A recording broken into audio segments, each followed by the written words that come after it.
خير البرية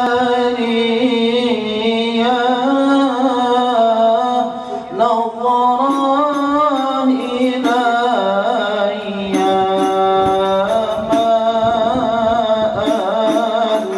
أنت إلا كنز العطية خير البرية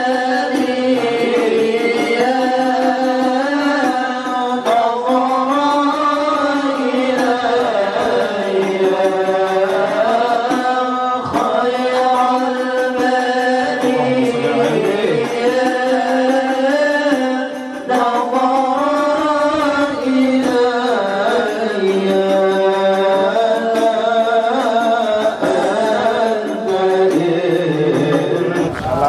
Bismillahirrahmanirrahim. Bismillahil malikil qudusis salam. Bismillahil adijil hakim.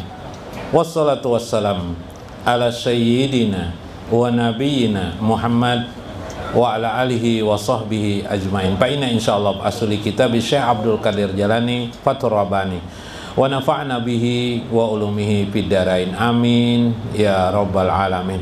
Mudah-mudahan melewati saluran Syekh Abdul Qadir Jalani keberkahan dalam hidup kita, kenyamanan, kegembiraan, dan kebahagiaan selalu menyeliputi kita. Kebahagiaan di dunia maupun kebahagiaan di alam kubur dan di akhirat kelak. Amin ya rabbal alamin. Guru siapa tuh? Nah, duduk sini silahkan kawane Guru Aryansah. Guru kawane. Nah. Minggu kemarin ada yang pokok dua hal.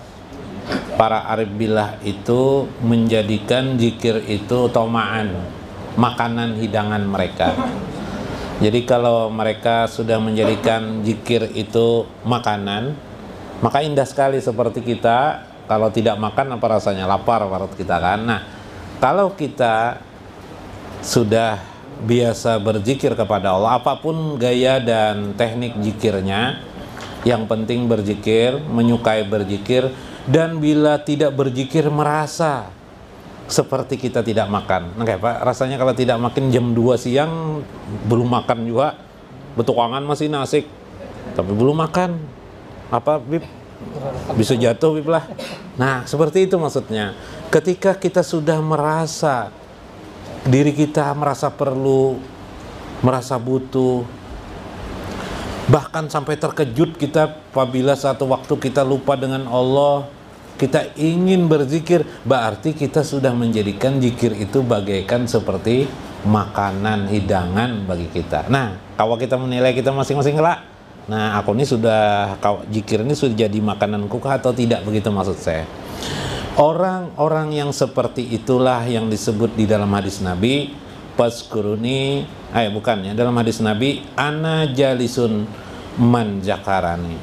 Aku duduk bersama orang-orang yang mengingatku. Maksud duduknya Allah di sini bukan pengertian kita manusiawi, tapi duduk di sini kebersamaan, terlingkah orang sekarang nih, tersambung dengan Allah Subhanahu wa Ta'ala.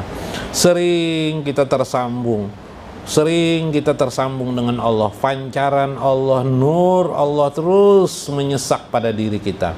Makin lama makin berat, makin besar, akhirnya tidak ada lagi yang terlihat pada diri kita kecuali nur Allah Subhanahu wa Ta'ala. Itu maksudnya.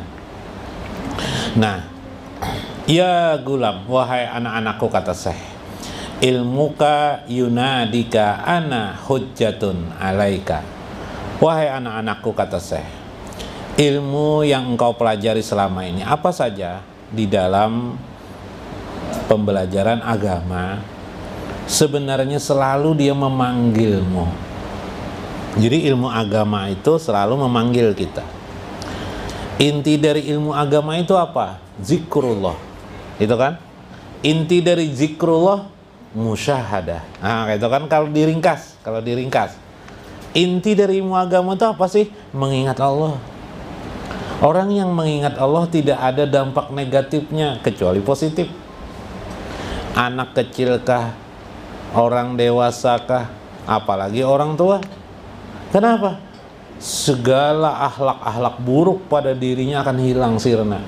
Jadi asalnya pandai berzikir. Kenapa? Karena ketika dia sudah mengingat Allah, sering mengingat Allah, dia memperhatikan dirinya saja lagi. Memperhatikan diri, tidak lagi mencari-cari kesalahan orang lain. Tidak mencari-cari lagi kira-kira ini. Tidak ada lagi spekulasi seperti itu. Karena keadaan seperti itu membuang energinya. Pagi hari dia bekerja, turun, di hatinya tetap ada kalimat Allah, hudur, namanya zikir hudur. Jadi menghadirkan hati itu selalu adanya Allah Subhanahu wa taala. Hari ini kita kupak tentang masalah nanti di surah Asrar, upana, hubungannya dengan musyahadah, hubungannya dengan zikir yang kita lakukan hari ini. Insyaallah mudah-mudahan sampai ke sana. Karena itu ilmumu tentang inti ajaran agamamu untuk mengingat Allah selalu memanggilmu. Jadi kalau kita belajar ilmu seperti ini terus menerus sering belajar ini, pasti memanggil kita meskipun dia lupa dengan Allah. Coba aja nanti hari-hari coba-coba lupa dengan Allah, nanti dia memanggil, lupakah dengan Allah? Masih aja kita lupa. Kenapa jadi kamu lupa dengan Allah? Memanggil lagi dia. Ingat pesan-pesan apa yang zikir itu, kalau kamu lupa dengan Allah, jauh dengan Allah, maka api neraka yang akan merebutmu. Karena orang yang Allah berpaling dari dirinya, atau Allah yang dibiarkannya tanpa bimbingan Allah, itu nerakalah yang akan mengambilnya, api neraka yang akan merebutnya. Jadi ini yang penting di dalam masalah ini. Karena ilmu itu, ujar Syekh, seperti dia berkata, ana hujjatul laka atau alaika, aku ini hujahmu. Jadi kita punya ilmu itu, ilmu itu kan pengetahuan tentang Allah, ma'rifatullah namanya, ya kan?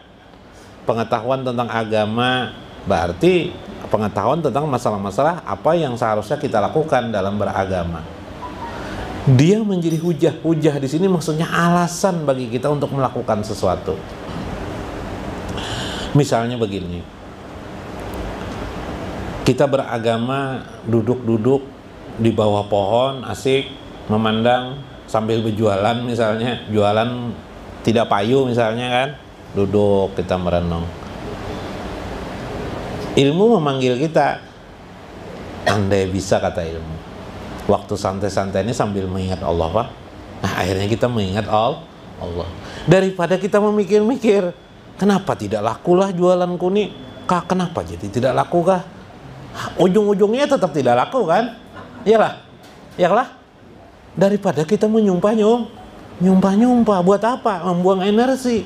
Lebih baik kita mengingat Allah. Karena Allah kita ingat, Allah bersama kita. Allah tahu tentang keadaan kita, dan Allah akan memberikan rezeki kepada kita setimpal dengan kemampuan kita. Nah, inilah rezeki yang menjadi nikmat bagi kita.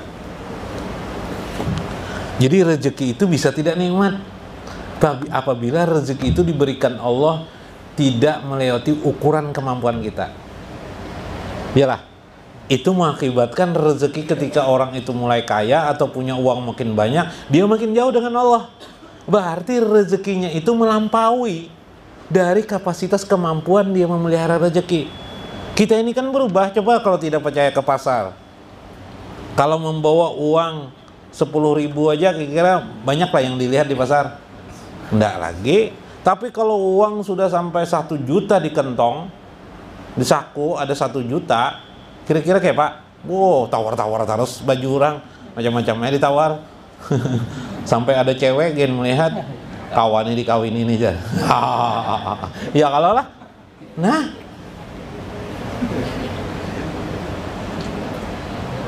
ada orang diskusi tentang poligami. Poligami diskusi. Poligami tahu lebih lah. Beristri lebih dari satu. Bermadu. Kalau teorinya ini aja, kalau dalam agama ini aja. Itu kan habis-habis waktu aja toh. Kawinnya tidak juga. Ya lah. Kawinnya tidak Bibe? Yang ujung-ujungnya nang kawin yang diam-diam di pojok sana ini pinip. Sekali ditanya istrinya 3 orang, nah babar, diam-diam aja. Karena hidup ini sebenarnya kenyataan bukan teori.